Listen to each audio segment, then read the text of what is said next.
Agora nós vamos resolver a questão que é a questão 4 da nossa lista, né? Então vamos ler o enunciado com cuidado.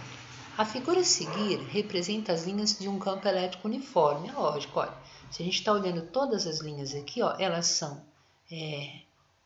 paralelas e equidistantes umas em relação às outras, né?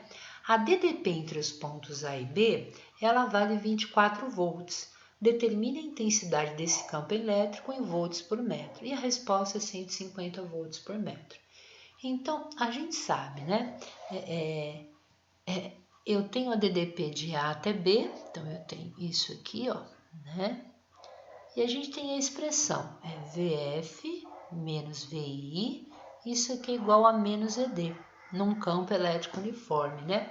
Se eu multiplicar por menos 1 e por menos 1, eu vou ter que VI menos VF, isso aqui é simplesmente igual a ED, né?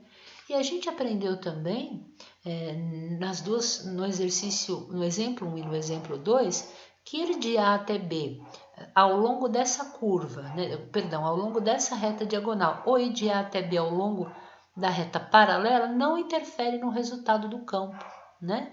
Então, se ele falou que a DDP entre A e B é 24 volts, eu tenho então que VA menos VB é igual a 24 volts. Eu quero encontrar esse campo elétrico em volt por metro ou newton por coulomb, que nós vimos que são similares, e a distância eu vou tomar ao longo do campo, não em outra trajetória qualquer. E essa distância é uma distância de 16 centímetros, ou de 16 vezes 10 elevado a menos 2 metros, né? A gente pode então falar que essa diferença de potencial VA menos VB, isso aqui é igual a E vezes D. A gente tem a diferença de potencial que é 24, nós temos a distância do ponto A até o ponto B, que é 16 vezes 10 a menos 2 metros. Então, quem que é o campo elétrico? Ele vai ser a diferença de potencial sobre a distância entre esses dois pontos, ou seja, vai ser 24 dividido por 16 vezes 10 a menos 2. 24 dividido por 16, isso aqui dá 1,5. 10 a menos 2 passa para o numerador como sendo 10 ao quadrado, que é 100, né?